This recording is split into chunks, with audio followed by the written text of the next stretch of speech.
I would define marketing as everyone you meet, everyone you touch, everyone you come in contact with. Everyone's a potential client. And in terms of that aspect, there's the people you meet along the way. There's the connections you make with others that are in similar practice areas or connected in some way to what you are. There's the marketing to clients that you haven't met yet. There's keeping in contact with the ones that you do. And there were a lot of different things. It wasn't necessarily that there was one way. I think that there's a lot of ways, but probably some of the best ways, the best cases tend to go to the lawyers that market the best. And so you want to have a message that's going to separate you from what everyone else is doing. Welcome to the Founding Partner Podcast. Join your host, Jonathan Hawkins, as we explore the fascinating stories of successful law firm founders. We'll uncover their beginnings, triumph over challenges, and practice growth. Whether you aspire to launch your own firm, have an entrepreneurial spirit, or are just curious about the legal business, you're in the right place. Let's dive in. Welcome to Founding Partner Podcast. I'm your host, Jonathan Hawkins, and I'm really excited about this week's guest. It's a longtime friend of mine, pretty big lawyer here, big firm here in Atlanta, big personal injury firm. We've got Scott Monge with us today. Scott, why don't you introduce yourself? Tell us about your firm, where it is. You may have more than one location now. How many attorneys, how many staff? Because I know you've grown a lot over the years. So tell us about you and your firm. First of all, Jonathan, thank you very much for the opportunity to be with you this afternoon. I really appreciate that. I'm looking forward to it.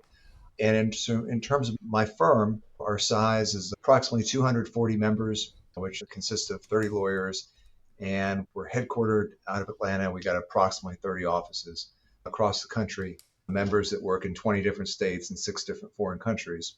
But that's the current version. And in terms of it certainly didn't start out that way. It started out in the early days when I packed up all my earthly belongings, and which were in a 1984 Chevy Chevette.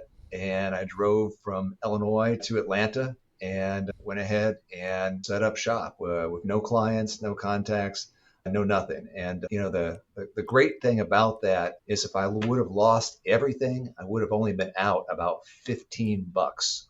But the other thing that was great about it is there was no real order of difficulty for me, because coming in it that way, everything was new, everything was hard, everything was challenging. And so I did about every type of law that I could get my hands on. It didn't matter much what it was all hard, but it wasn't like there was one thing that was necessarily any harder than the other.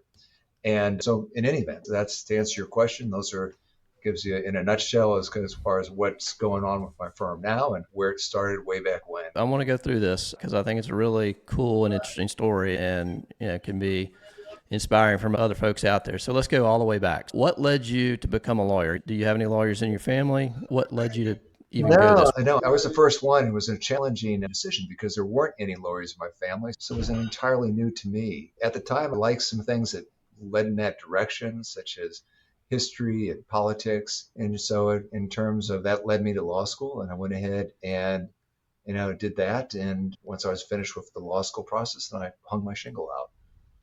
So did you go to school in Illinois or up there? You didn't go to school in Georgia, did you? Correct. Yeah, that's right. I went to school in Illinois. Okay, so you get your law degree in Illinois. You got in your car and you drove down to Atlanta. You didn't know anybody here.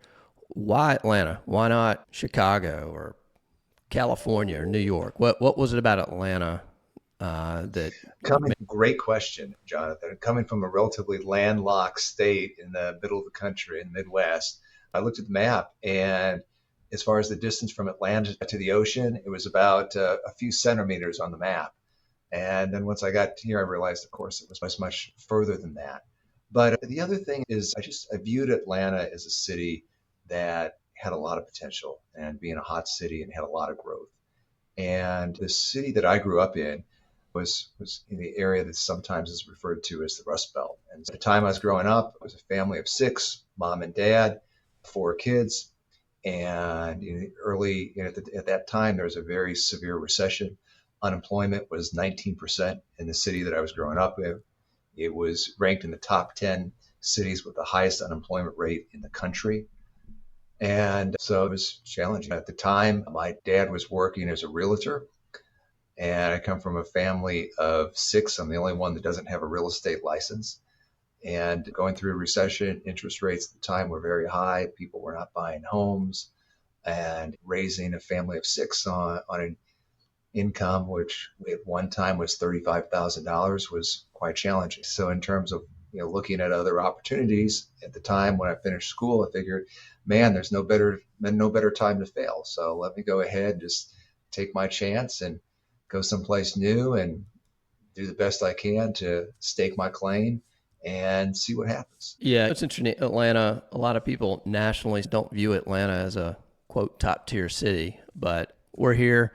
I think it's great. There's been so many people and businesses and whatnot moving in here. The growth of Atlanta has been exceptional. It just never seems to stop.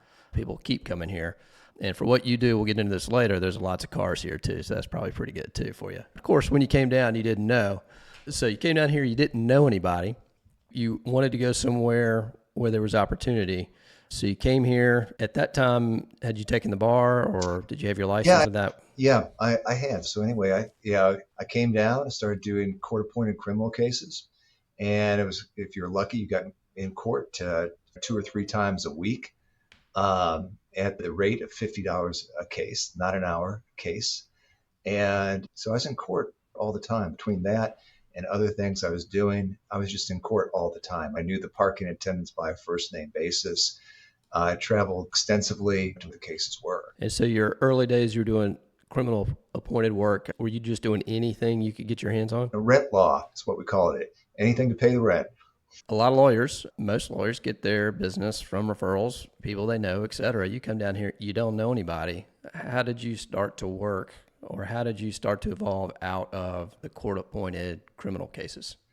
Yeah, I guess we're all the sum of the energy of the people that we surround ourselves with.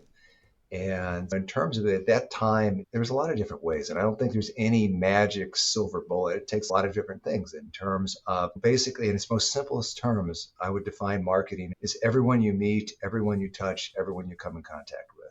Everyone's a potential client. And in terms of that aspect, there's the people you meet along the way. There's the connections you make with others that are in similar practice areas or connected in some way that what you are.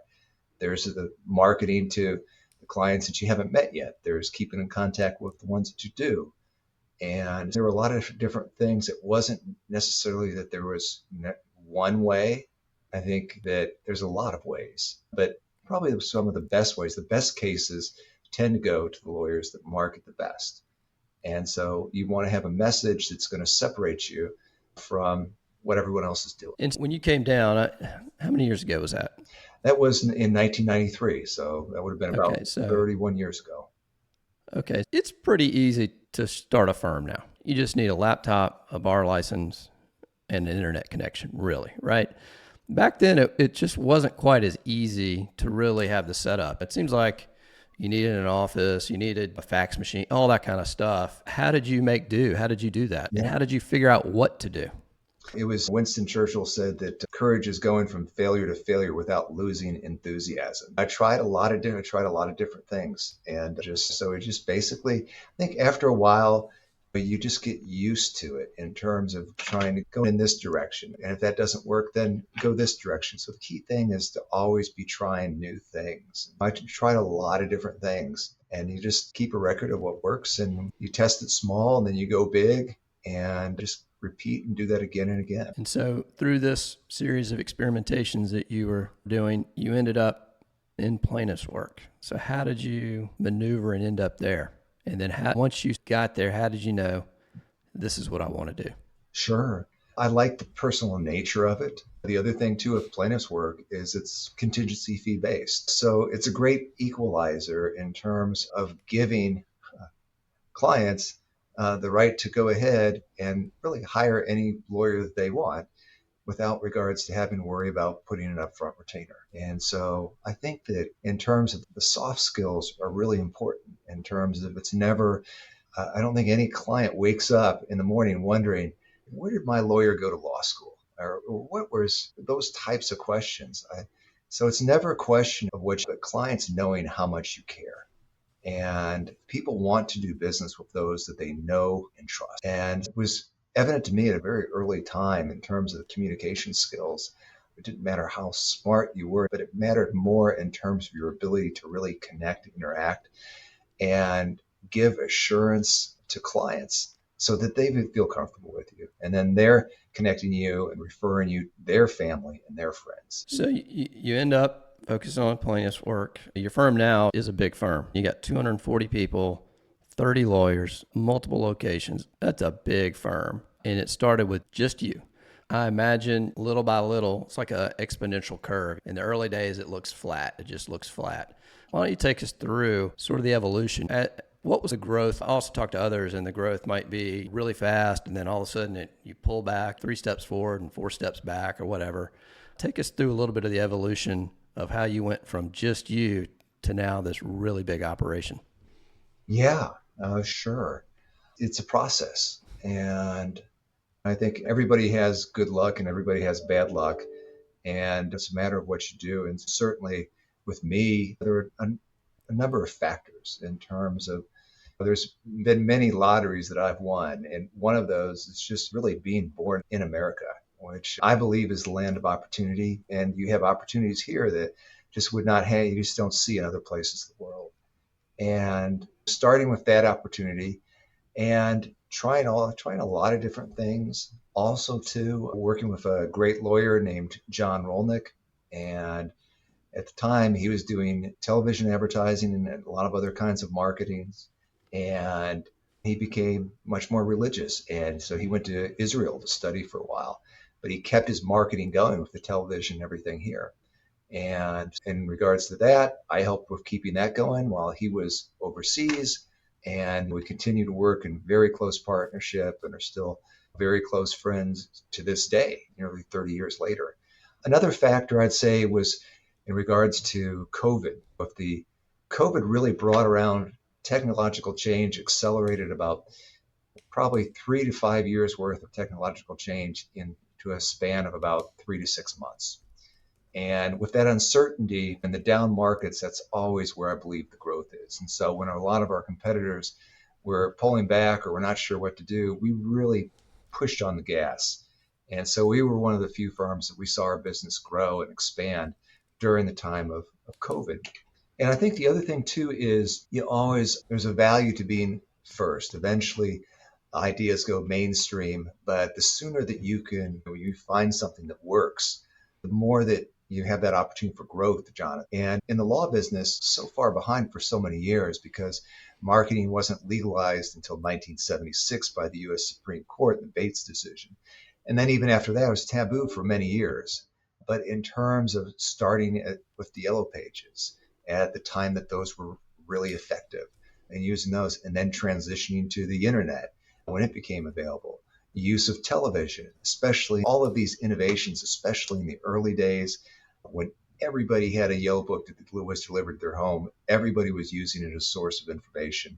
I can remember my first yellow page advertisement in the attorney section. I was on page 26. There were 25 pages of attorneys ahead of me. And with television, I can remember the first ad that we did. It was like at the time you think, oh man, this is going to win an award. And you look back on it and it just looks like a bad home movie. And you think, man, I hope nobody sees this. But at the time, you had 3 major broadcast channels and PBS. And if the president spoke, that he was on all of them. But as a result, that was something that was at the time worked really well. And again, the same with the internet. And the internet, I think more than anything, it really broke down and eliminated the barriers that you had between the states. I can remember first starting and the geographic scope of practice was like, okay, it's going to be this county and it's going to be this adjacent county. But with the internet, more than anything else, it just really, it eliminated a lot of the geographic barriers that had been there before. I remember flipping through there looking for stuff as a kid. And kids today they don't know what that is really. Although I saw there is still the yellow pages. I saw it at the gym. There was a stack of them. It's really small. It's not near the size that it used to be. And I was really curious. So I flipped through it and there are some attorney ads in there. It's crazy. Who knew? Somebody's still doing it.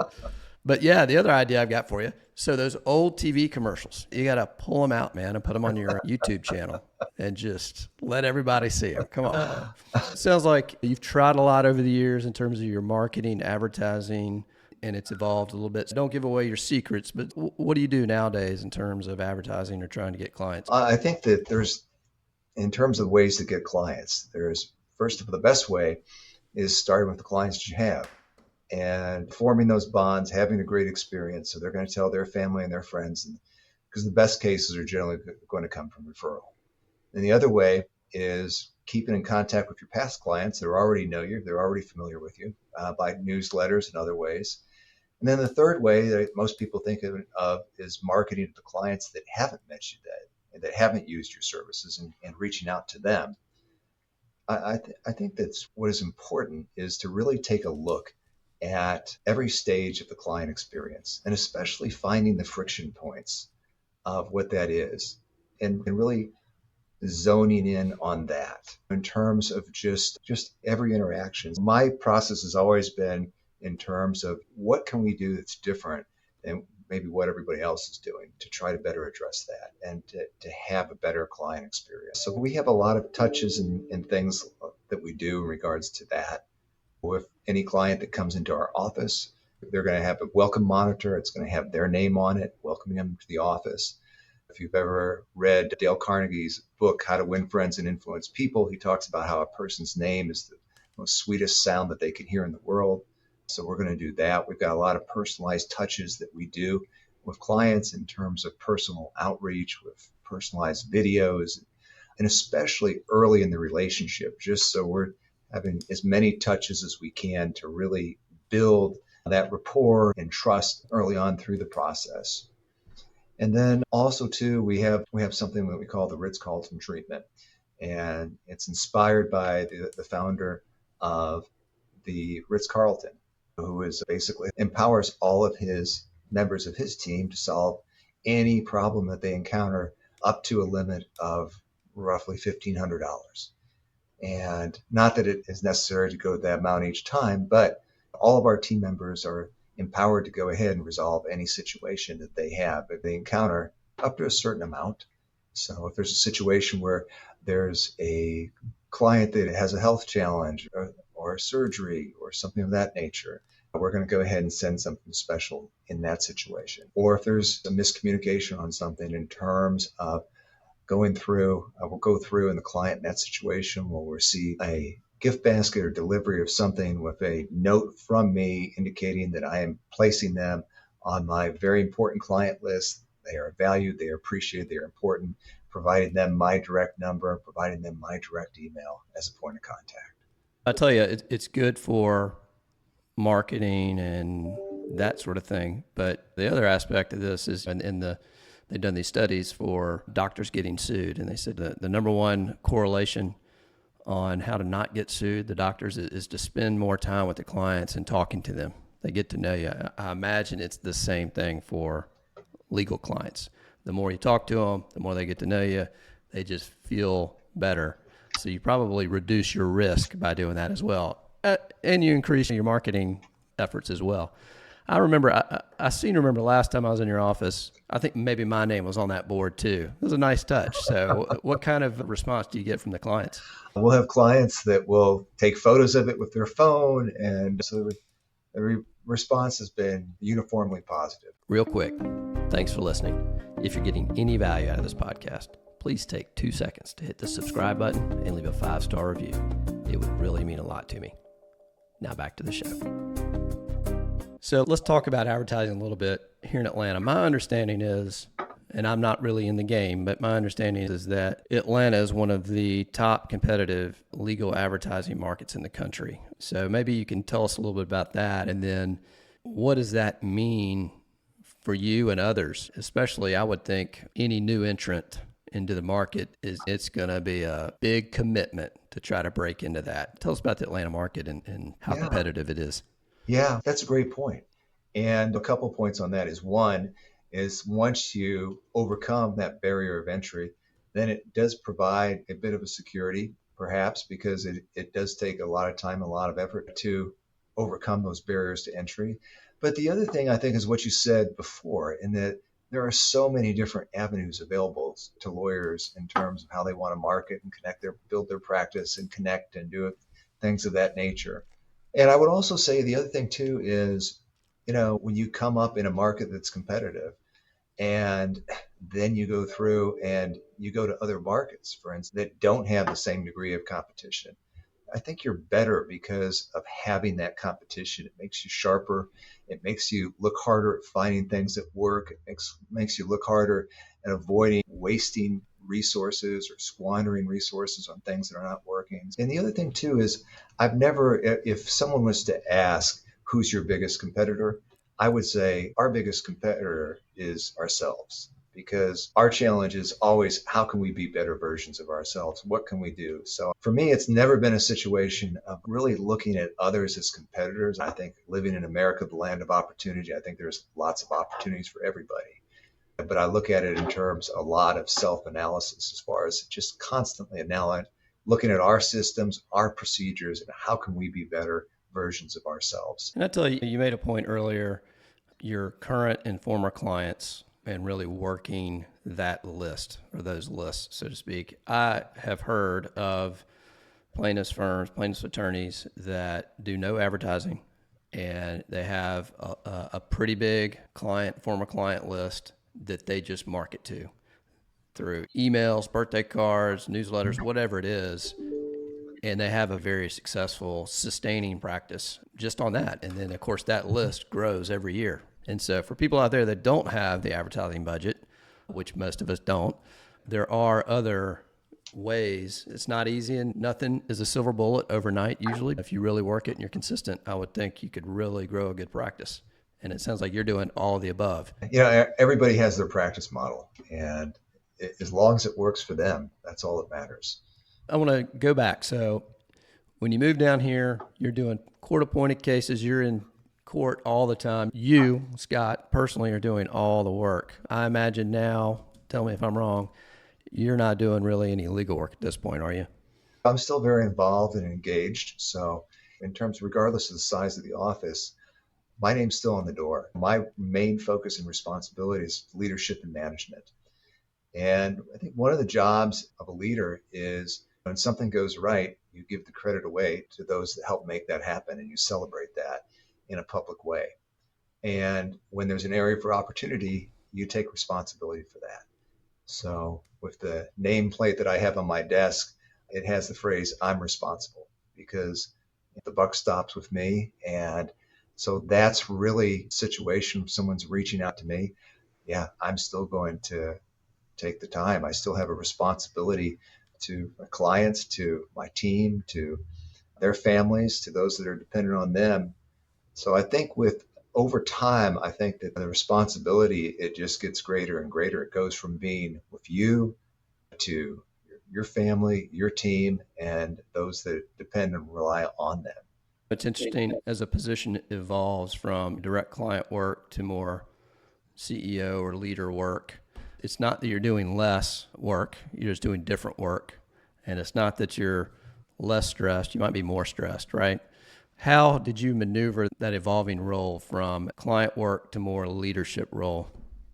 And how long did it take you to really make the complete shift? Yeah. When it started, I did every position in the firm. I was reception, paralegal, accounting, lawyer, everything, human resources, everything in between by necessity. So I know what it's like to do every position in the firm.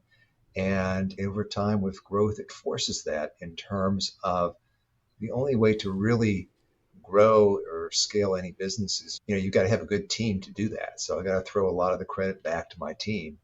And that's really what makes it all possible. If it wasn't for the team, there would be no me if there was not for the team. So I got to throw a lot of the credit back on the team. And the other thing is just in terms of taking on clients and growing, it just is part of the process, and it really forces it, because the only way to handle more clients is to have more people.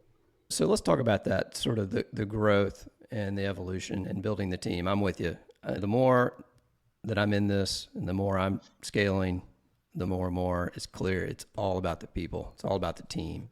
And that's the hardest part, I think. I get the cases. I'm not going to say it's easy, but I feel like that's an easier puzzle to solve than the team and the people.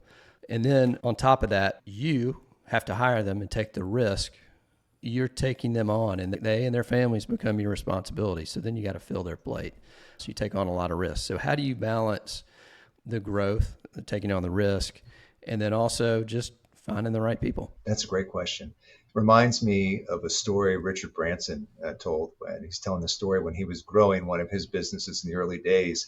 And he gives a piece of paper to his wife. And he says, "Hey, honey, go ahead and sign off on this, will you?" And she says, "What's this?" "Oh, it just means that if this deal doesn't work out, we lose the house and everything we own." And so I think it's just over time, it's just when you work out at the gym in terms of the only way to really grow your physical muscles is to apply stress to them. And so I think it's a fundamental question to ask, Jonathan, like, when did stress become such a bad word?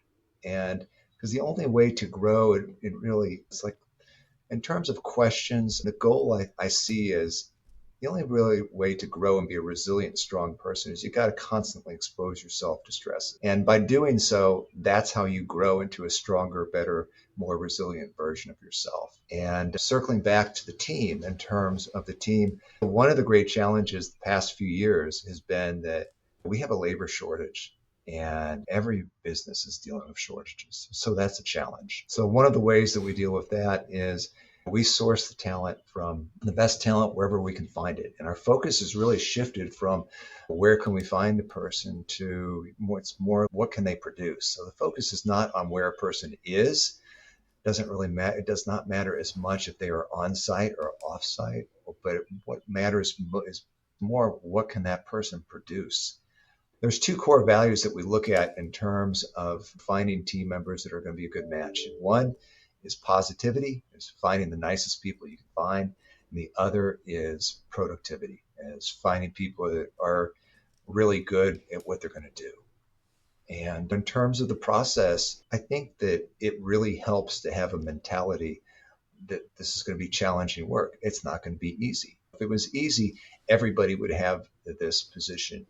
And finding a team that has a mindset that is one of very positive, but also one that's just also has a mentality of a very good, solid work ethic as well. And from what my experience, where I see a lot of that is in regards to people that come to this country from someplace else, do not know the language, do not know the culture, do not know the alphabet, do not know anything. And they get used to going from struggle to struggle and successfully overcoming that.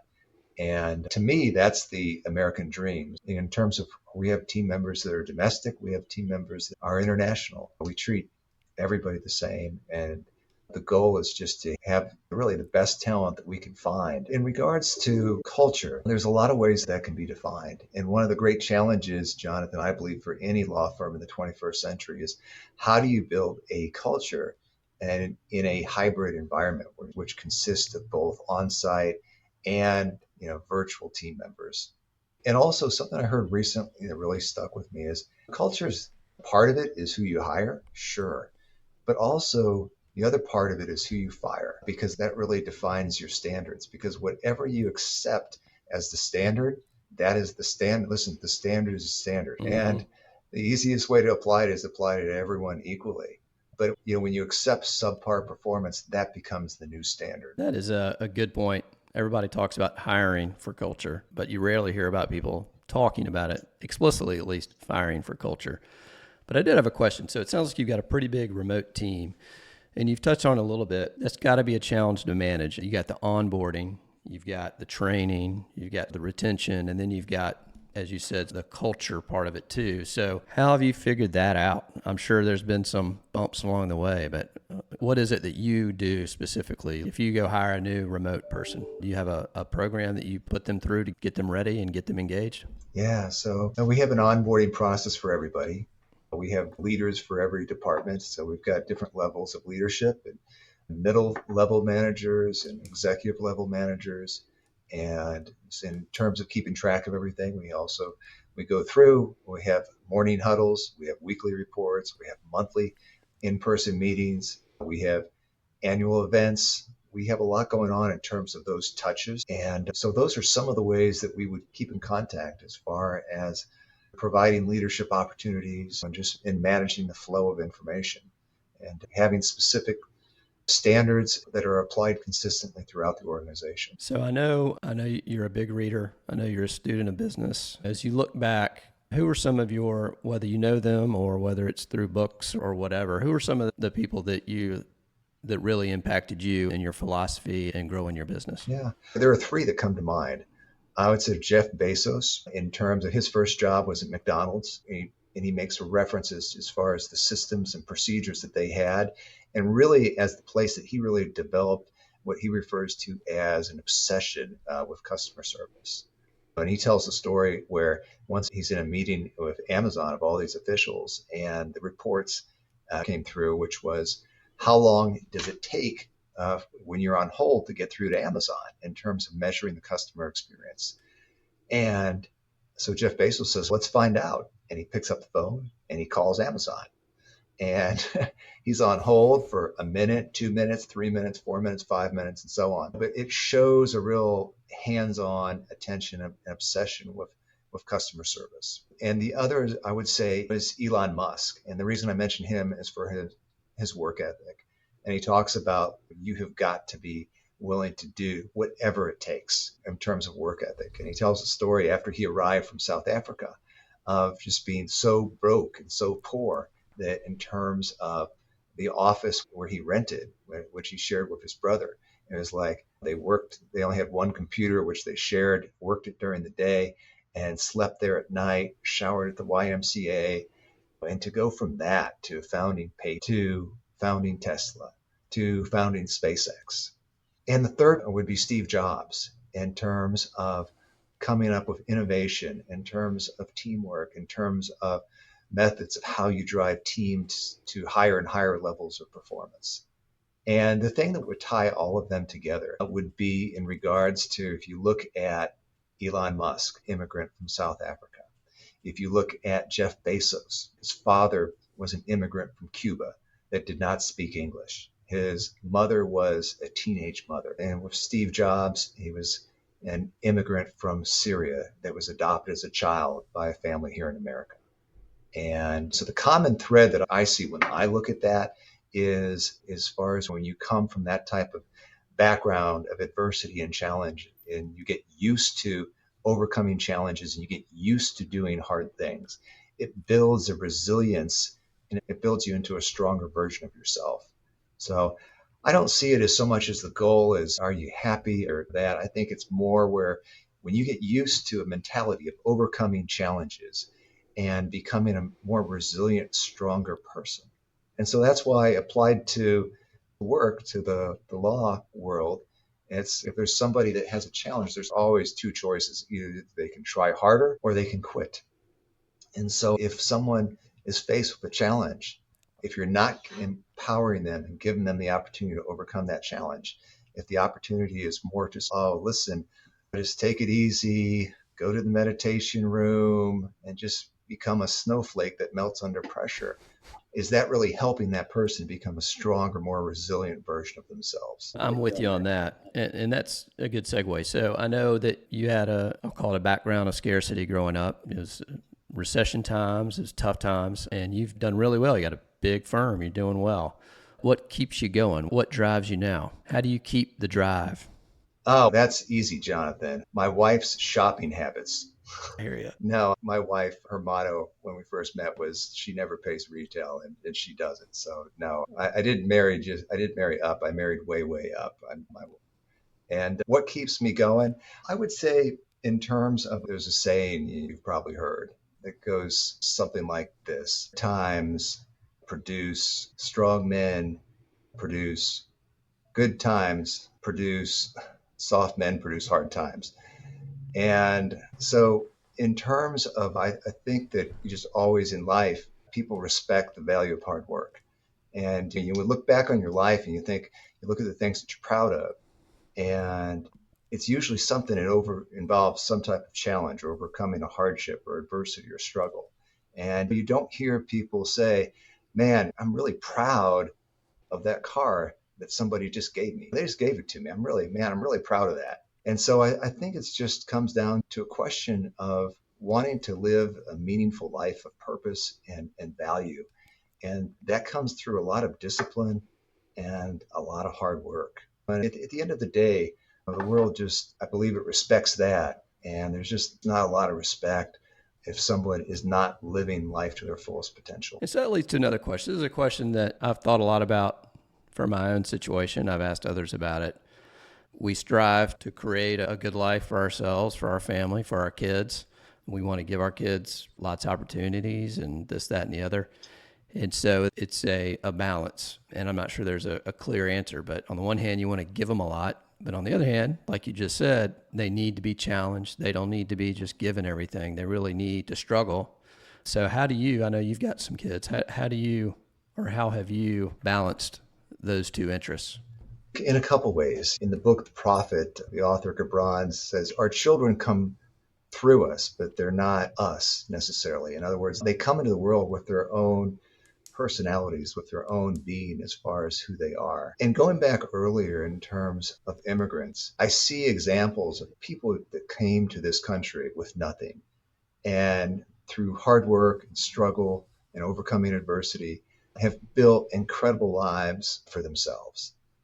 And it's so rare that you see the next generation that really builds or exceeds on that. And yet the next generation is the one that grew up with all the supposed benefit. I think a lot of those things that are called quote unquote benefit, really, if you want to sap a person's discipline and their hard work and their initiative, then one of the ways of doing that is by giving them lots of free stuff that they don't have to work for. And in terms of that, you naturally want what's best for your loved ones. More than that, I want them to grow into be strong, resilient people that contribute to society. It is a challenge.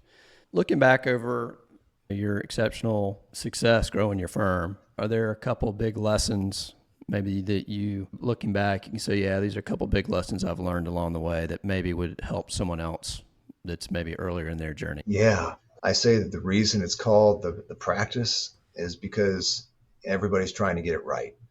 And there's no finish line in regards to any of that. In terms of lessons, I'd say we're all a slave to our habits. So you want to have good habits. I get up every morning at 4:30 a.m. and that time in the morning for me is sacred when there's no distractions, no emails, no phone calls.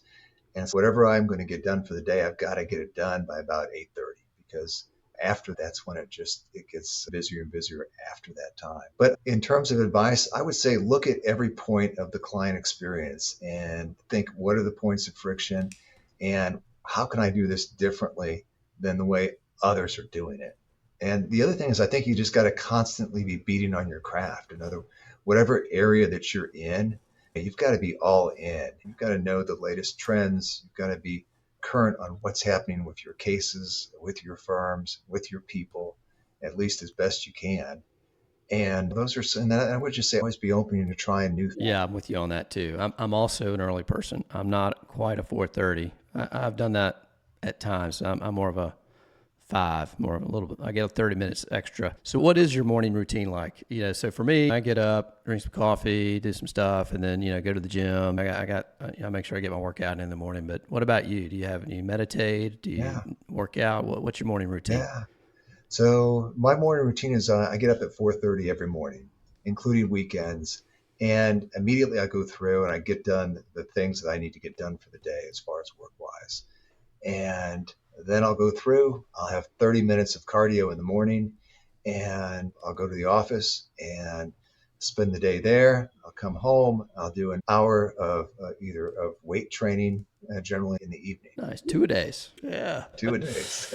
Again, you've done a good job on your firm. You're multi-location, a lot of offices. What's your vision moving forward, next 15, 20 years? Yeah, my vision would be to be a better version of ourselves, to provide more and more opportunities to our people, to build our leadership teams, leaders, and to be licensed in all 50 states. How old are your kids? Do you foresee any of them going to law school? I'm curious. Yeah.